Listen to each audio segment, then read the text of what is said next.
Welcome to Okoboji Broadcast. I'm Jeff Thie, and today we're going to be talking with Arin Miller-Kohn. She's the Executive Director of the Humane Society of Northwest Iowa, and Okoboji Broadcast is being brought to us by these sponsors: Lakes Regional Healthcare, a Navera partner, Brand's Law Office in Spirit Lake, Synergy Chiropractic and Acupuncture in Okoboji, Bloom and Leonard Agency, an HP agency with offices in Sibley and Rock Rapids, Ruth Van Locker on Hill Avenue in Spirit Lake, Beck Engineering in Spirit Lake, and B Radiant Laser Skin Studio, located in Lakes Dermatology in Spirit Lake. Arin, thank you for taking some time with me here today.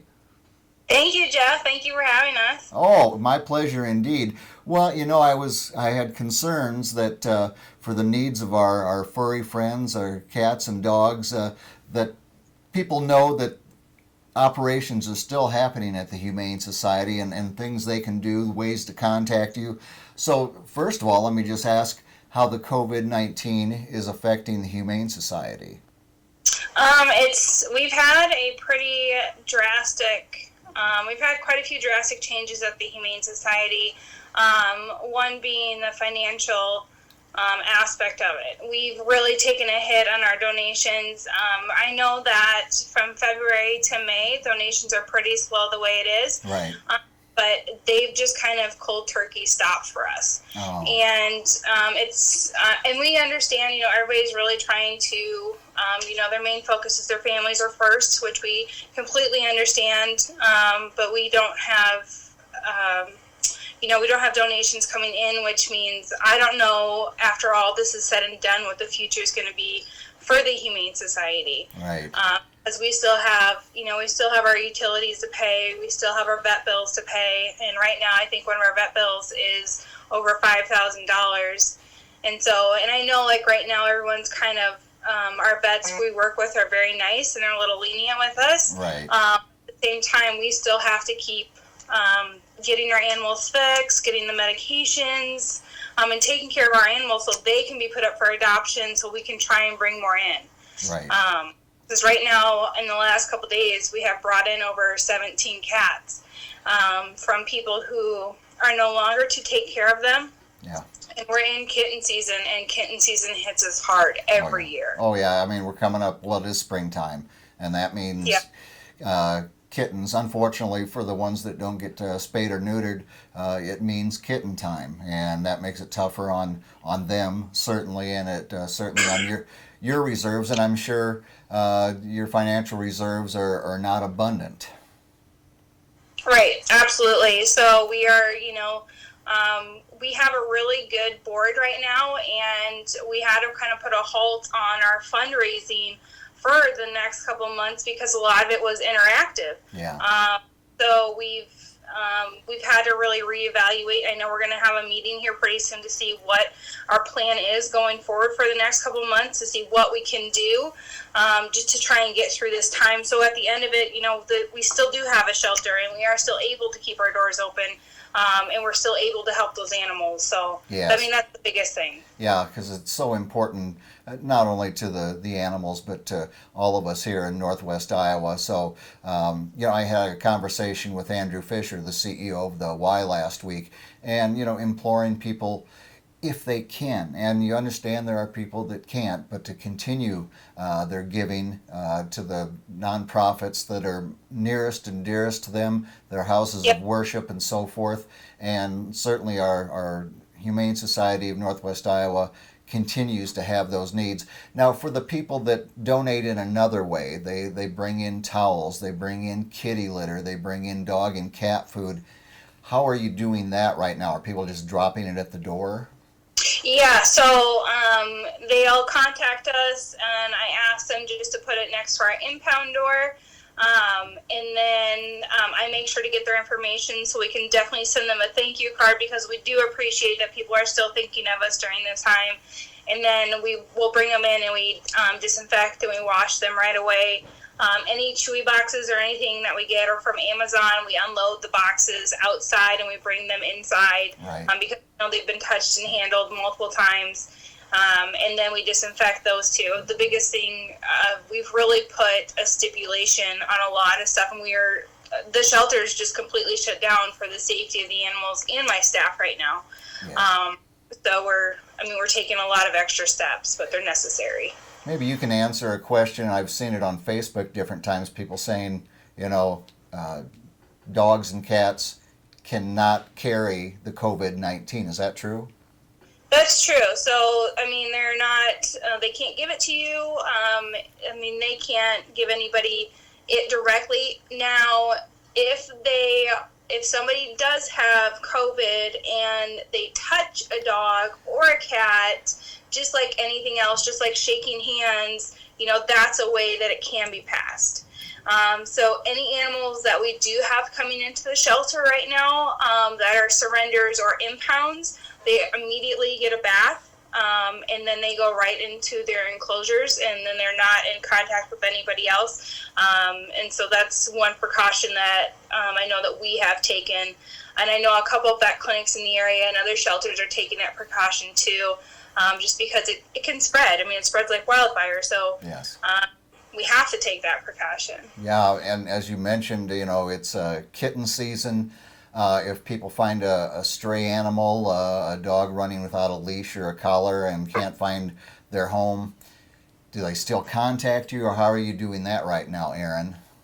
Yep. So if they find a stray kitten, first off, if they find a stray kitten, they should leave it there because the mom of it just might be out hunting or trying to find food right now. Right.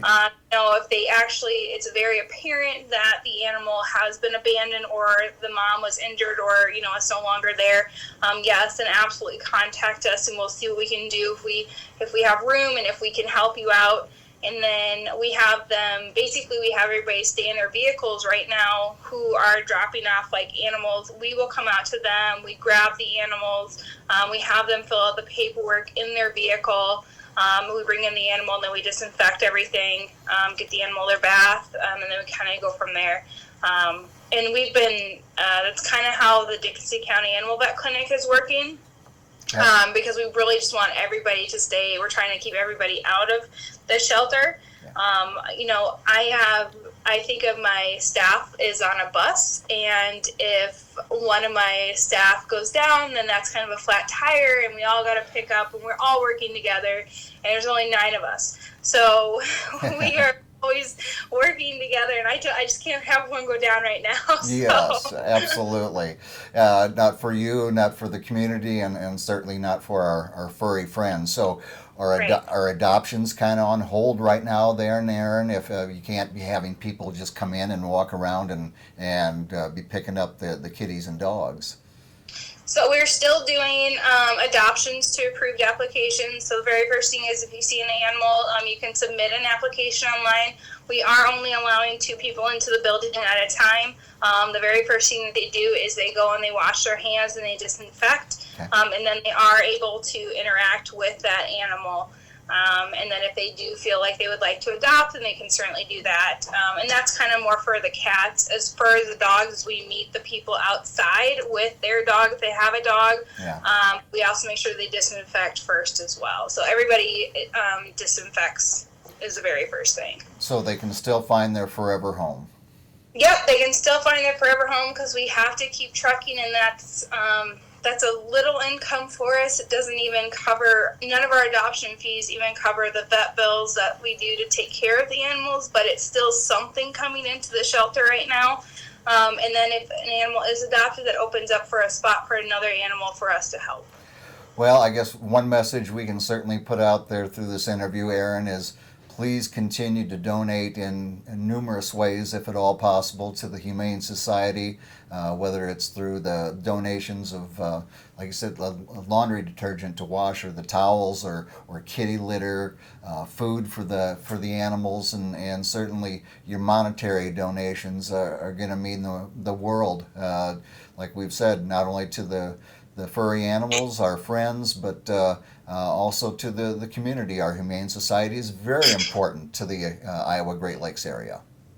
Absolutely, and we appreciate it. We appreciate everybody. We appreciate our volunteers. Right now I had to cut off our volunteers just because of social distancing, and I know everybody's still going to work. They have to go to work, Yeah. And so I had to cut off our volunteers just, again, for the safety of my staff.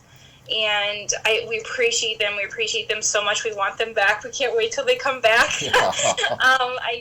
And everybody who donates, our doctors, we appreciate everybody, absolutely everybody who is still supportive of us and who's continuing to support us during this time. We love you guys. We can't wait for you guys to come back in the building.